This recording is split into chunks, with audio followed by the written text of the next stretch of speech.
This conference will now be recorded. All right, Okay. Tom, the floor is yours. We'll call the meeting to order. Jolene, you want to do roll call? Yes, Trustee Gilbert. Here. President Lee Reeder. Present. President Aptis. Here. President Barandis. Barandis here. President Burns.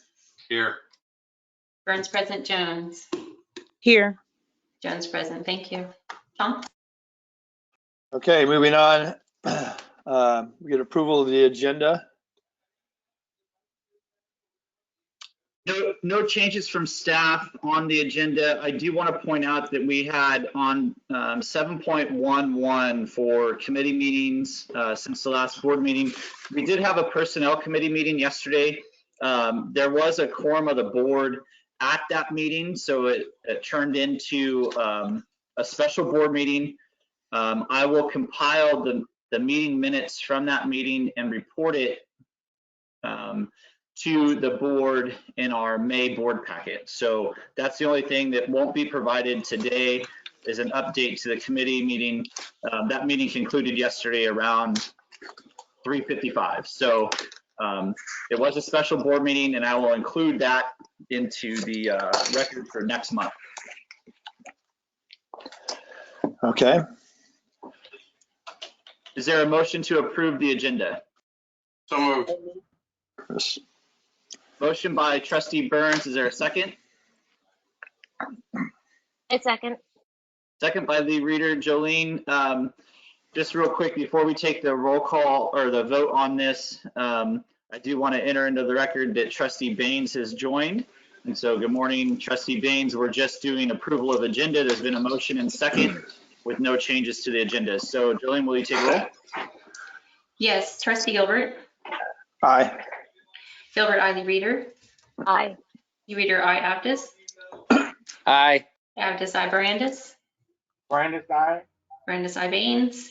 Aye. Baines, I. Burns. Aye. Burns, I. Jones. Aye. Jones, I. Thank you. Okay.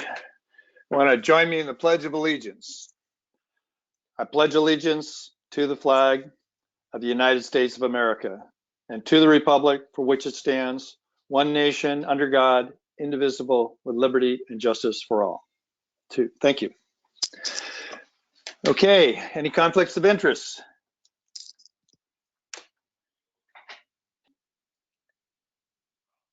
Hearing none. All right, so we'll go ahead and move on to item number 2, presentations. We have no scheduled presentations for today. And then on to item number 3, public comment on non-agendized items. So if there's any member of the public that would like to speak on non-agendized items, they may do so now. They are limited to 3 minutes per person. And at that time, Christina will notify 30 seconds ahead of time, and then when the time is complete for the 3 minutes. So if there are public comments, please proceed now. Yes, I'd like to speak. Okay, Mr. Tully, you can go ahead and address the board now. Christina, if you could start that clock. Thank you. Hey, good morning all. Patrick Tully, Garden Highway Community Association. Won't take much of your time here. Just want to say that I did send 2 letters to the board recently. One over the removal of landscaping and encouraging a meeting between the 2 groups. Would like to invite anybody out to take a look at the actual situation on the ground. And the other one was we made a 3rd request for documents, this one under the Public Records Act, for some key documents that have never been shared to us and never been shared to the public. So I would hope that, I just want to get it on record that I've requested that and encourage the board to work with the Garden Highway Community Association. As you know, we are people that live on the river. Your current notification of 100 people amounts to over 50% of the people living on the water side. So it is a considerable amount of people. Thank you for your time. Thank you, Mr. Tully, for your comments. The board was furnished with your letter that was sent and included in the board packet for today's meeting. We've also received your public records request, and we have 10 days to respond with when we can make the information available, and you will receive that within that specified time frame. We received that public records request on Friday last week, and so we'll be in response to our plan to respond for that information early next week. Great. Thank you very much. I appreciate that. Thank you. Also have in the chat a question from Gibson Howell. Please go ahead and address the board. You have 3 minutes.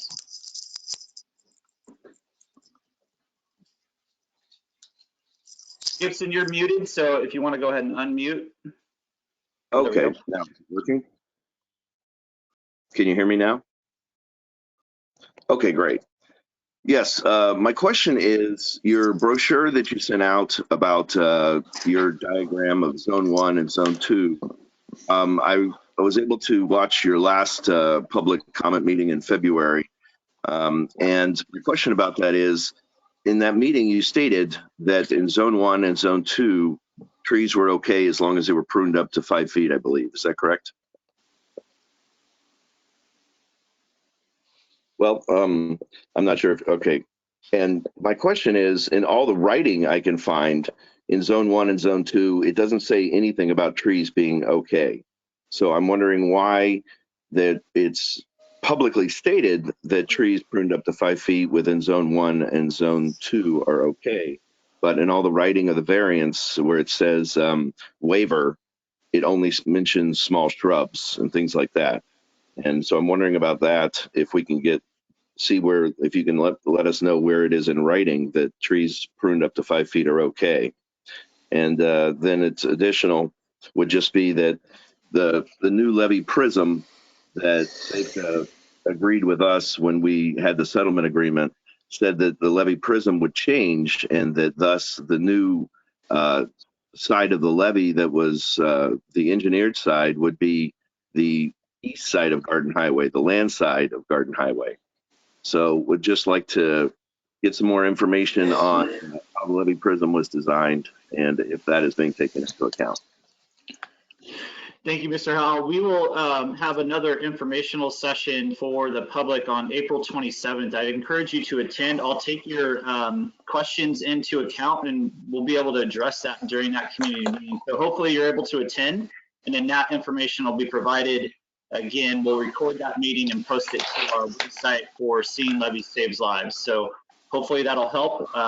We're getting ready for that. So definitely we'll add those two questions that you had specifically today to that agenda to discuss on the 27th. Okay. Can I add the third item? Sure. Okay, the third item would be definitely for houses that are on fill. There's no seeing the toe of the levee prism regardless of whether you can see through past the fog line on Garden Highway either way.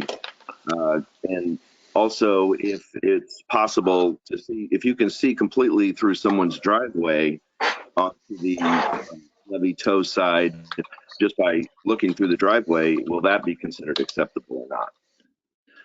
Okay, thank you. We'll add that to the list as well. And Mr. Howell, you could, I mean, this is definitely on record.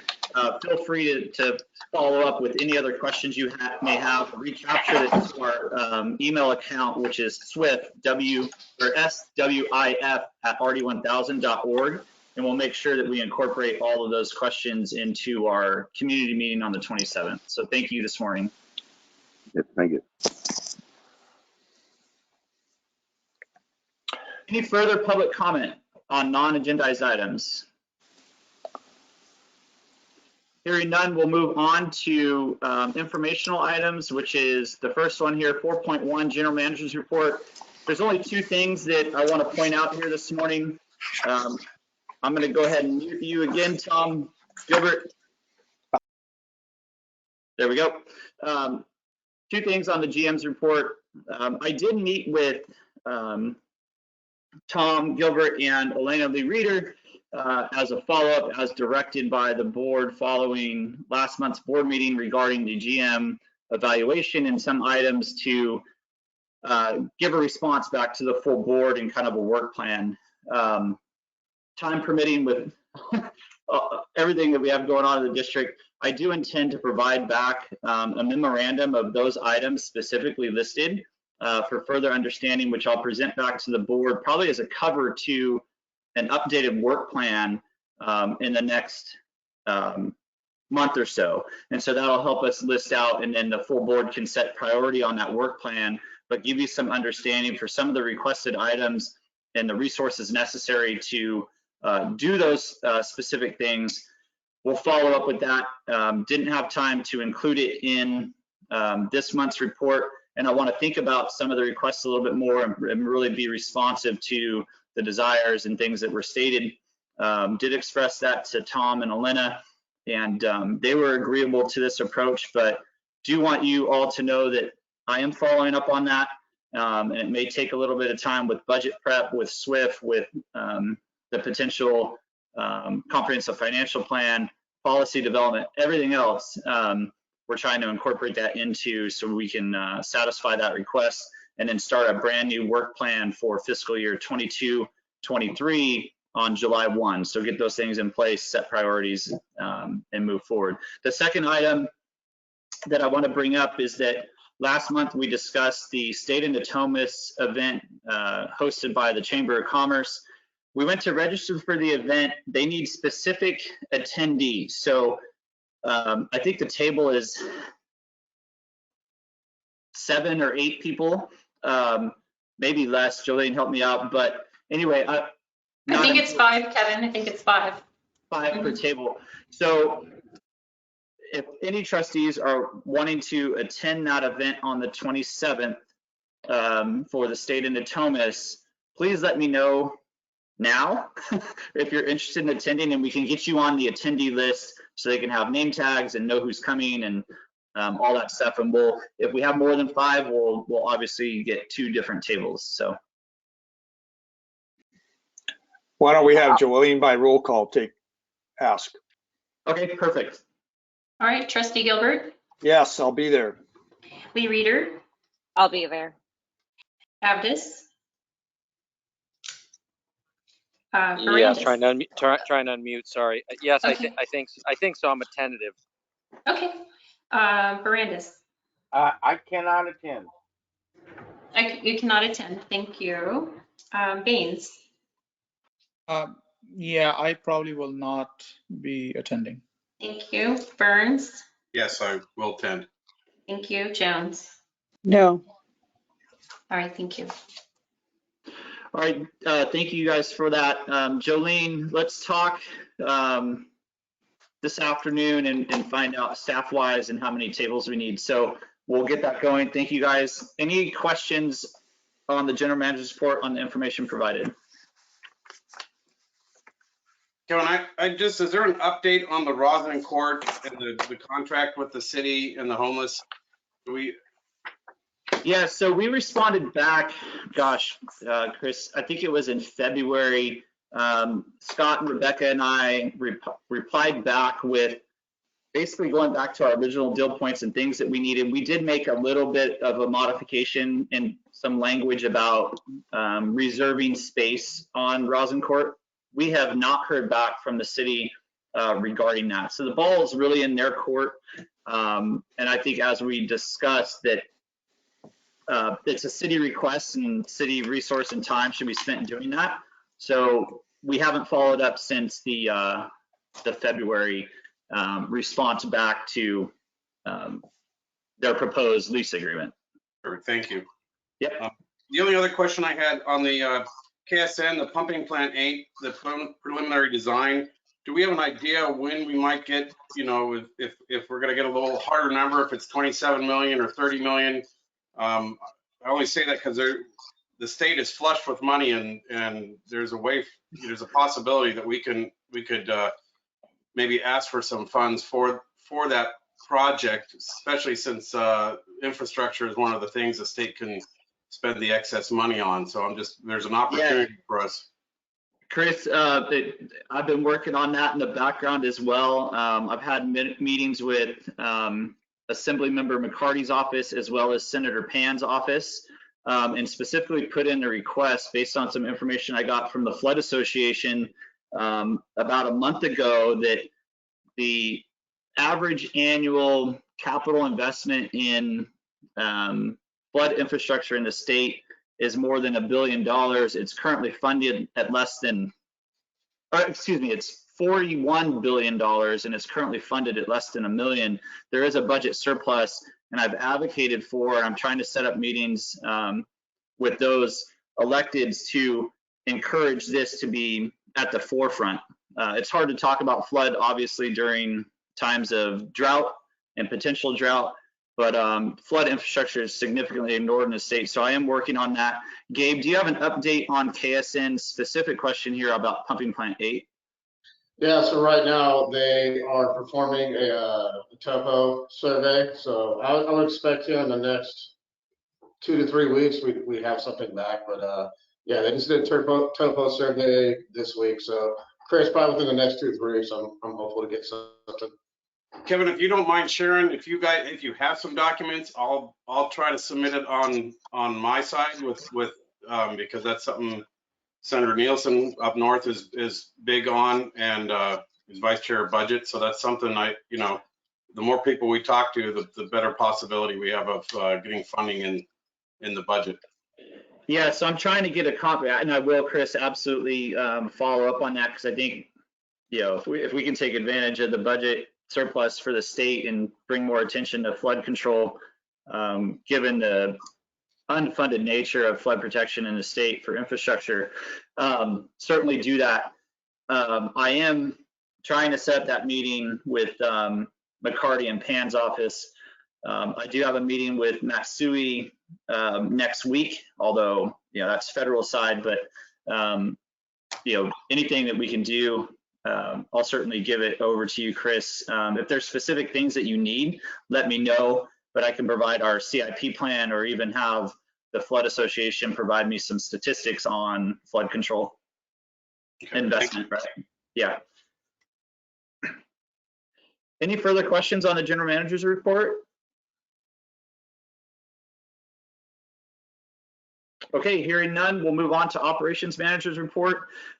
Gabe did include some pictures in his monthly report this month about some shop cleanup and some improvements there. A lot of the improvements you see were actually funded, minimal out-of-pocket expense to the district for like the overhead reels and the oil tanks provided by the vendor. Again, we paid for the labor for the install, but just continuing to make improvements in the shop area. Here's a before picture, and so then kind of the cleanup and what it looks like now.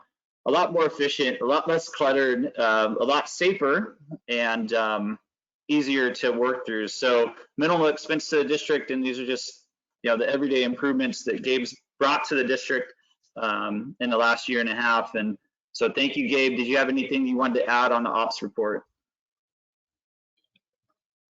I'm having trouble seeing those pictures, Kevin. Can anybody else see them? Oh, there we go. That's great. I had pause on when I started the meeting, so you guys haven't seen me scroll. So now it's active. Yeah, here we go. Thanks, Gabe. So here's a before picture. Yeah, so essentially this is a corner of the shop where that, you scroll up a little bit, there's a old workbench that was basically a catch-all. As you can see, more or less trash all over the place. So if you can scroll down, Kevin. So this right here is what Brian, the mechanic, utilized for waste oil. So on the far right corner, you have waste oil, used oil filters, oil debris, and an antifreeze container, which is kind of it's clustered, shouldn't be all together like that, messy, unsafe. And then on the left-hand side there is where Brian would use a 1-quart metal can to fill up with oil, then take that metal can and then basically fill the equipment up with oil, which, as you can imagine, takes a long time. It's messy, just not the right way to do things. Can you scroll down, Kevin? Another shot of motor oil on the left, hydraulic oil on the right. Just, you can see the quart, if you zoom in on that little quart can, you make multiple trips. If you're filling up a piece of equipment that takes, 20 gallons of oil, you can imagine how long it would take with a little quart can to fill it up. So really inefficient. Scroll. So right here is the new setup. We have on the left, we have a split 125 gallon tank, which has hydraulic oil in one tank, motor oil in the other. So on top, you have a pump for each tank. That pump is hooked up to 2 reels in the middle of the shop that you can pull down automatically. And you basically hit a button and the oil comes out of the gun, effortless. Decreases downtime, more efficient. There's no mess. On the right-hand side, you see an oil waste tank. So on the bottom right-hand corner of that picture, there's a catch basin, basically.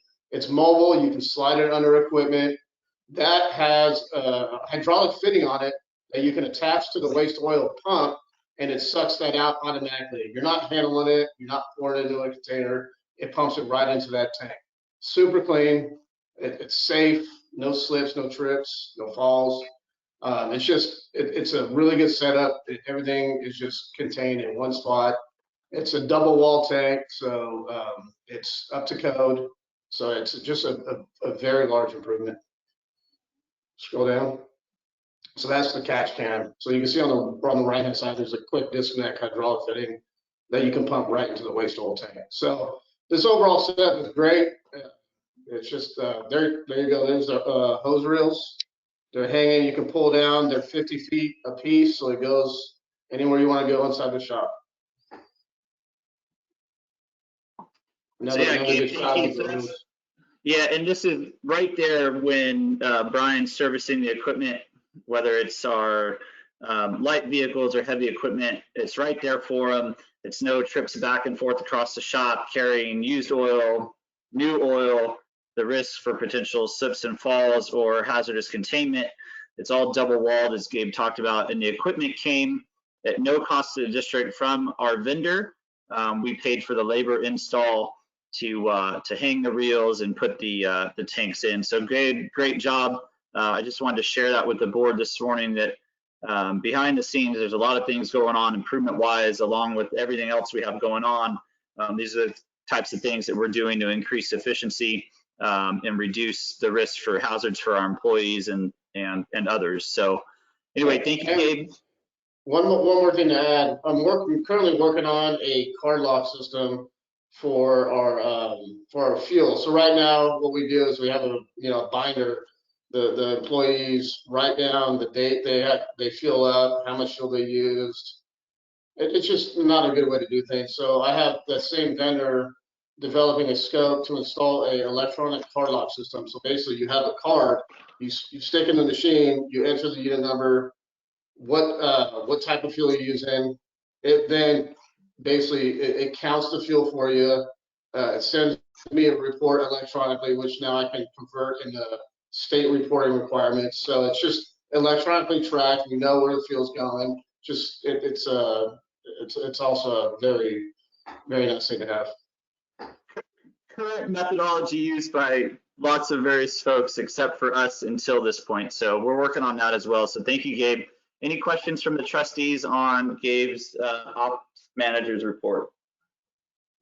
Just real quick, could you clarify, Gabe, the Caterpillar tractor, the backhoe that was stolen, was that at Plant 8 or was it out at the shop out by the airport? That was at pumping plant number 8, Chris. Chris, and we just so you know, that backhoe had been dedicated as surplus. We had kept it at Plant 8 to remove debris from the trash racks, and we had intended to take it to public auction at the end of this flood season. So it had been replaced already.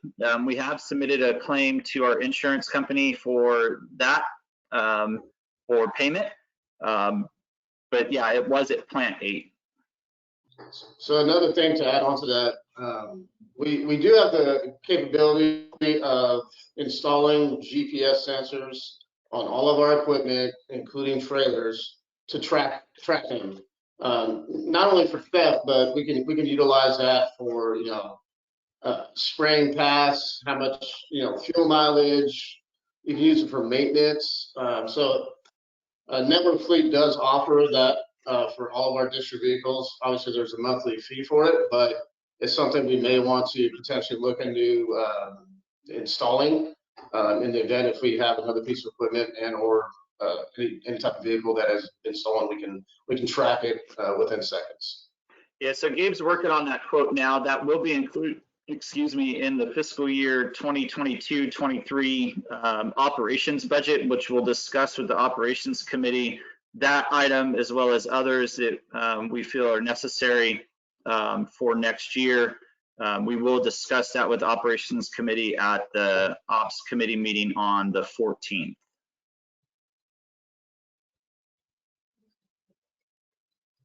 Any other questions from the trustees for item 4.2? Okay, hearing none, we'll go on to item 4.3, District Council Report. Good morning, Rebecca. Good morning. So a lot of the general upkeep that we've been doing every month.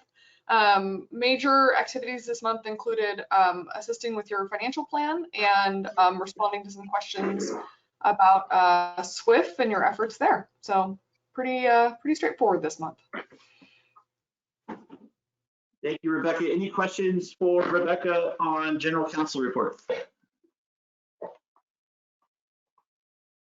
Okay, hearing none, we'll move on to the consent calendar. I'd entertain a motion for approval of consent calendar items 5.1 through 5.5. So moved. Second. Sorry, I looked away. Who was the motion by? Abdus. Abdus moves, second by Gilbert. Gilbert. Jolene, will you take roll? Yes, Trustee Gilbert. Aye. Gilbert, aye. Lee Reader. Aye. Lee Reader, aye. Abdus. Aye. Abdus, aye. Barandis. Brandis, aye. Barandis, aye. Baines. Aye. Baines, aye. Burns. Aye. Burns, aye. Jones. Aye. Jones, aye. Thank you. Motion's approved. Thank you, Jolene. On to item 6.1, our only scheduled item for today. The retiree healthcare plan. Every year, we have an actuarial report that determines our current requirement and our annual required contribution for the unfunded liability portion. We discussed this item with the Finance Committee on the 16th of March. There was consensus from the Finance Committee to move this forward. Essentially, what we want to do is change our investment funding strategy from our program for SERP 2, which is currently a lower rate of return, to SERP 1, which is a higher rate of return. The market performs better, as well as changing to a 10-year level payment option, which will normalize our costs to pay off the unfunded liability portion, which is the annual required contribution. There's two components to our retiree healthcare plan. We pay the kind of pay-as-you-go cost every year, which is depending on healthcare costs and how many retirees are still active in the plan. Just like we do for employee healthcare, we pay that cost, and it depends on the market. The unfunded liability portion is really the investment strategy here that we're talking about today. We're currently on a 30-year amortization schedule with the SERP 2 program, which is a lower rate of return. The market doesn't perform as well. Our interest payments with our current unfunded liability would be in excess, just for interest only on an unfunded liability portion, would be in excess of $650,000 over the course of that payment period.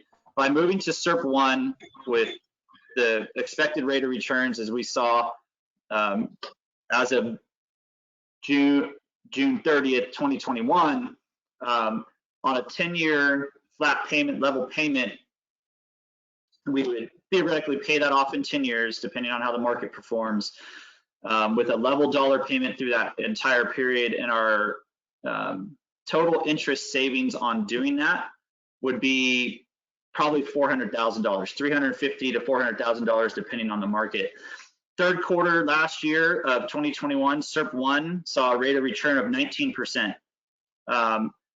I think it's wise for the district to invest funding into this to pay this off sooner without incurring additional interest, because it far exceeds the rate of return that we receive from LAIF, from the city pool, or from the county treasurer.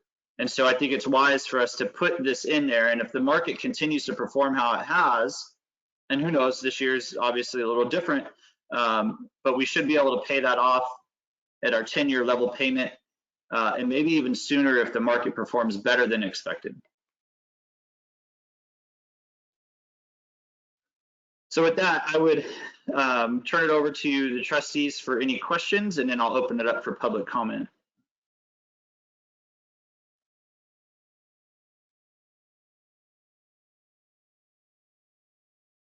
All right, hearing no questions from trustees, any questions or comments from the public regarding this item?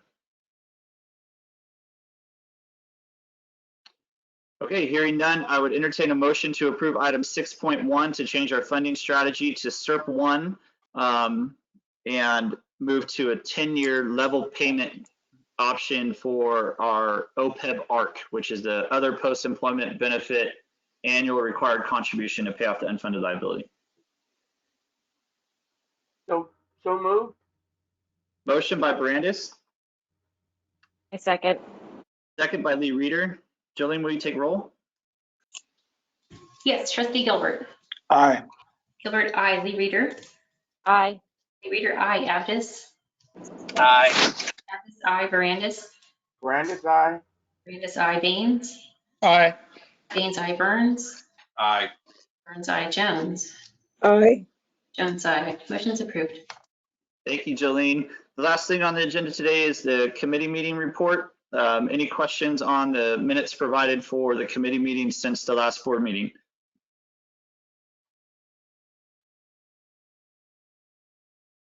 All right, quiet group this morning. With that, last thing on our agenda, so I would entertain a motion to adjourn. Move to adjourn. Motion by Burns, Second. second by Jones, I believe. Brandis. Oh, Barandis, sorry. Ready for roll. Trustee Gilbert. Aye. Gilbert, aye. Lee Reeder. Aye. Lee Reeder, aye. Abdus. Aye. Abdus, aye. Barandis. Brandis, aye. Barandis, aye. Baines. Aye. Baines, aye. Burns. Aye. Burns, aye. Jones. Aye. Jones, aye. Motion is approved. Thank you, everyone. Have a great weekend and appreciate your time this morning. Operations Committee, I am finalizing up the draft portion of the ops budget. I hope to get that out this afternoon to all of you ahead of our meeting for next week. So look for that to come hopefully this afternoon. All right. Goodbye, everyone. Bye. Have a great day.